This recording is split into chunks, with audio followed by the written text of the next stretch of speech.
Mesdames et messieurs, chers amis, bonjour. Lors des émissions précédentes, nous avons étudié le chapitre 1er du livre Les principes de gouvernance de la Chine ancienne. Ce chapitre s'intitule « La voie du dirigeant ». Nous avons suivi ensemble les pas à parcourir pour devenir un bon dirigeant, à savoir forger son caractère et résister à la cupidité, être économe et diligent, maîtriser ses émotions, promouvoir les bonnes œuvres, savoir corriger ses erreurs, pratiquer la piété filiale, faire de l'introspection, respecter les sages, savoir bénéficier des conseils, éviter les calomnies et mesquineries, avoir du discernement. Aujourd'hui, nous allons aborder le deuxième chapitre du livre « Les principes de gouvernance de la Chine ancienne ». Ce chapitre s'intitule « L'art d'un ministre ». Qu'est-ce qu'un ministre? Un ministre est un agent du pouvoir gouvernemental qui est à la tête d'un ministère ou d'un département ministériel. Le ministre est donc un proche collaborateur du roi ou du président de la République ou du chef de gouvernement et de son travail et de sa compétence dépendent en partie la prospérité ou la faillite du pays. On ne devient pas ministre par hasard. Un ministre, en principe, devrait être un homme ou une femme au sommet de sa forme, de sa capacité, bref, au sommet de son art, que le roi, le président ou le chef de gouvernement choisit pour diriger un département ministériel. Un ministre alors est aussi un dirigeant. Il est et il devrait avoir également parcouru la voie du dirigeant que nous avons étudiée dans les émissions précédentes. L'émission d'aujourd'hui traite essentiellement de la définition de ce qu'est un bon ministre et de comment le devenir. Le premier point que nous allons aborder concerne l'intégrité. Dans le rouleau 28, volume 2, Wu Zi disait « Lorsque l'on se penche sur le parcours des personnes qui ont contribué grandement à la société, il est clair que ceux-ci ont accompli des exploits. Ils étaient inébranlables face aux épreuves physiques et mentales. Ils ont toujours mis à profit les leçons tirées des enseignements qu'ils étudiaient et ils restaient intègres même dans l'adversité.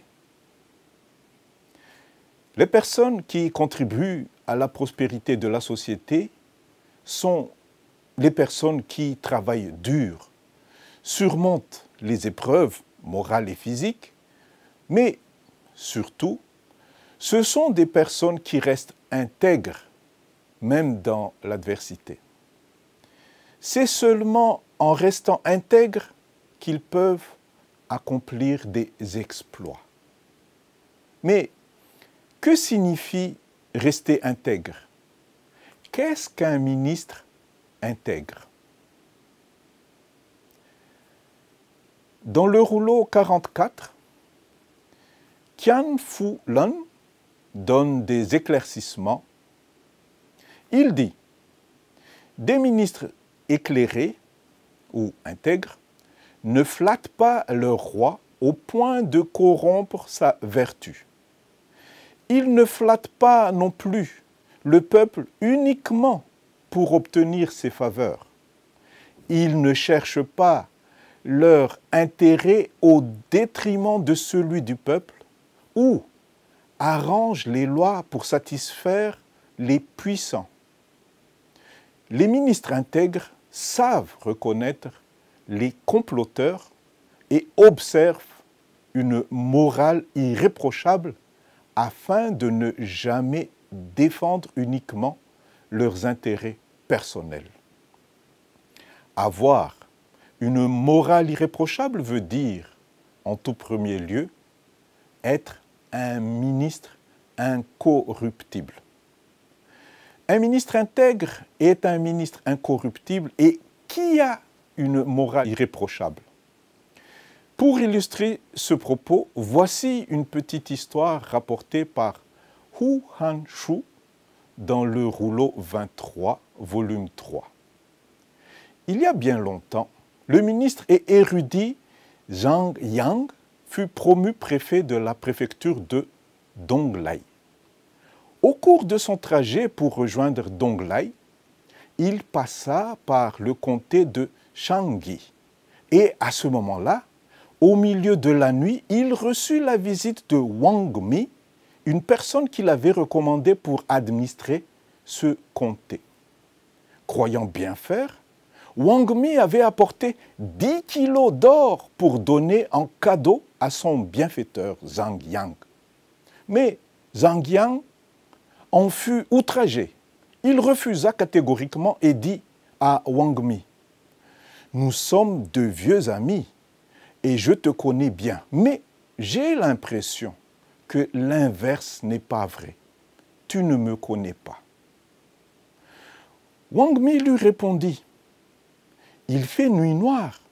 Personne ne saura que tu as accepté cet or. » Et Zhang Yang rétorqua, « Si le ciel, les dieux, toi et moi savent que je l'ai accepté, comment peux-tu dire que personne ne le saura ?» Et il refusa le cadeau. En effet, les cadeaux onéreux peuvent corrompre et nuire à l'intégrité. La nuit noire ne peut pas cacher les malversations et les corruptions. Le ministre intègre se sent responsable de ses actes, non seulement vis-à-vis des hommes, mais aussi vis-à-vis de Dieu, le Dieu qui voit tout et qui sait tout. À part cela, un ministre intègre doit en premier lieu travailler et agir avec courage pour le bien de la communauté tout entière. À ce propos, dans le rouleau 22, volume 2, Hu Han-shu disait « Le duc de Jinping demanda à Shu Xiang « Quel est le pire malheur qui peut s'abattre sur une nation ?» Shu Xiang répondit « Lorsqu'un officier supérieur cherche plus à être promu qu'à donner des conseils de qualité, et lorsqu'un simple officier préfère garder le silence par peur d'offenser ses supérieurs, de sorte que les informations ne circulent plus, voilà le plus grand péril auquel fait face une nation. Être incorruptible, avoir du courage pour accomplir la mission acceptée de travailler essentiellement pour le bien du pays, être fort et bien ancré dans ses convictions, ne pas être une girouette qui change de direction au gré du vent, être respectueux des lois et avoir peur de Dieu, voilà ce qu'est un ministre intègre. Le deuxième point, après l'intégrité, que nous allons aborder dans ce chapitre, c'est la loyauté. À part le fait d'être intègre, un ministre doit être loyal envers son supérieur et son pays. Voici ce que dit Shuo Yang dans le rouleau 43. Un ministre intègre qui suit les 6 principes de bonne conduite connaîtra les honneurs et la gloire. À l'inverse, un ministre qui commet une des 6 fautes connaîtra le déshonneur. Voici les 6 principes de bonne conduite d'un ministre. Premièrement, être prévoyant et prendre des mesures préventives pour être un ministre éclairé.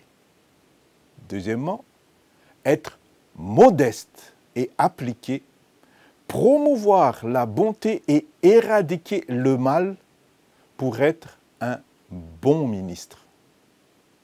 Troisièmement, être travailleur et savoir choisir des personnes talentueuses pour être un ministre loyal. Quatrièmement, analyser les succès et les défaites, transformer les échecs en réussite pour être un ministre sage. Cinquièmement, être honnête et rigoureux dans ses affaires, s'acquitter des tâches officielles avec intégrité pour être un ministre honorable. Sixièmement, être honnête et franc lorsqu'il s'agit de faire des remarques sur les erreurs d'un gouvernement pour être un ministre franc. Et voici les 6 fautes d'un ministre. Premièrement, jouir d'un salaire de ministre sans pour autant s'intéresser à son travail. Une telle personne est un ministre incompétent. Deuxièmement, flatter sans cesse pour obtenir des faveurs. Une telle personne est un ministre flatteur. Troisièmement, faire de grandes déclarations prétentieuses et jalouser les gens capables et bons. Une telle personne est un ministre déloyal. Quatrièmement, comploter et semer la discorde. Une telle personne est un ministre calomnieux. Cinquièmement, s'ériger en despote et comploter en groupe pour son propre intérêt. Une telle personne est un ministre malhonnête. Sixièmement, manœuvrer dans l'ombre et créer des troubles. Une telle personne est un ministre vicieux. Toujours sur la loyauté. Le bon ministre reste loyal envers son dirigeant et son pays, même lorsque ses fonctions arrivent à leur terme. Et ce, pour le bien du pays. Voici les propos de Confucius que Xiao Jing a rapportés dans le rouleau 9 concernant ce point. En commençant à servir le dirigeant ou à servir dans le gouvernement, une personne supérieure, c'est-à-dire un bon ministre, réfléchit à la meilleure façon de s'acquitter loyalement de ses tâches officielles. À la retraite, elle, c'est-à-dire le ministre, réfléchit toujours au moyen d'aider le dirigeant à réparer ses fautes et de s'améliorer, et ce, pour le bien commun. Ainsi, dirigeants et ministres doivent être en accord, proches et affectueux. Le troisième point que nous allons aborder dans l'art d'un ministre concerne sa capacité de donner des conseils avisés. Il doit être de bons conseils. En effet, être de bons conseils est tout un art. Il faut gérer des multitudes de paramètres qui, la plupart du temps, ne dépendent pas de lui. Il faut être méthodique dans les approches et y aller par paliers, à commencer par conseiller la prévention, puis la rectification, avant d'aboutir éventuellement aux réprimandes et sanctions. Dans le rouleau 46, Sheng Jiang disait « un fonctionnaire peut adopter 3 approches pour accomplir ses tâches. Prévenir, rectifier et réprimander. Prévenir consiste à prendre des mesures pour éviter les erreurs. Rectifier consiste à corriger les erreurs qui ont été commises. Réprimander consiste à punir les auteurs des fautes. La meilleure approche est la prévention, suivie de la rectification et enfin de la réprimande. Toujours à ce propos, le ministre doit être vigilant, non seulement sur la teneur du conseil, mais surtout, il doit bien choisir le moment opportun pour le donner. Voici ce que Confucius dit d'après Lun Yu dans le rouleau 9. Les serviteurs du roi doivent éviter 3 erreurs. Parler lorsque cela n'est pas nécessaire est imprudent. Se taire alors qu'il faudra prendre la parole et être fuyant. Parler sans avoir observé l'expression faciale du roi est un manque de tact. En effet, bien choisir le moment opportun pour parler et pour conseiller est aussi un art qui peut éviter beaucoup de malentendus. Pour illustrer ce point, être de bons conseils, voici une petite histoire rapportée par Yang Zi dans le rouleau 33. Le duc de Jing demanda à Yang Zi « Comment se manifeste la loyauté d'un ministre envers son souverain ?» Yang Zi répondit « Un ministre loyal ne meurt pas pour son souverain lorsque celui-ci est en danger. Il ne l'accompagne pas non plus dans sa fuite s'il cherche à quitter le pays. » Le duc s'en étonna et dit « Mais le souverain donne un titre de noblesse et des terres à son ministre, et ce dernier peut ainsi s'enrichir. Pourquoi donc ne pourrait-il pas se sacrifier et mourir pour lui ou l'accompagner dans sa fuite ?»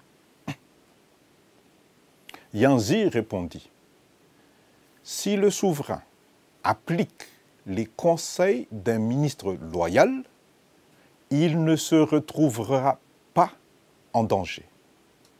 S'il suit la stratégie qui lui est proposée, il n'aura jamais à fuir le pays. Par contre, si les conseils du ministre ne sont pas suivis et que celui-ci doit se sacrifier quand même, n'est-ce pas absurde? Si le souverain ne suit pas la stratégie proposée par le ministre et ce dernier se retrouve par conséquent obligé de l'accompagner dans sa fuite, n'est-ce pas hypocrite? Ainsi, un ministre loyal doit pouvoir fournir des conseils avisés que le souverain écoutera dans leur intérêt commun. La loyauté du ministre se manifeste dans sa capacité de fournir de bons conseils à son dirigeant. Le 4e et dernier point que nous allons aborder dans l'art d'un ministre concerne les ressources humaines. Dans le rouleau 10, Kongzi Jiayu rapporte que Confucius demanda à son élève Zigong de celui qui propose ses services et celui qui recommande les services d'une personne capable, lequel est le plus sage? Zigong répondit, celui qui recommande une personne capable est le plus sage. Confucius acquiesça. En effet, un bon ministre doit avoir la sagesse de reconnaître ses limites, et d'avoir l'humilité de proposer le service de quelqu'un d'autre plus compétent que lui pour solutionner les problèmes posés. En termes de ressources humaines, le bon ministre doit primer la compétence par rapport à n'importe quel autre critère pour choisir ses collaborateurs. Sur ce point, voici ce que disait Hanzi dans le rouleau 40. Un fonctionnaire loyal nommera une personne compétente à un poste à responsabilité, même si cette personne est son ennemi.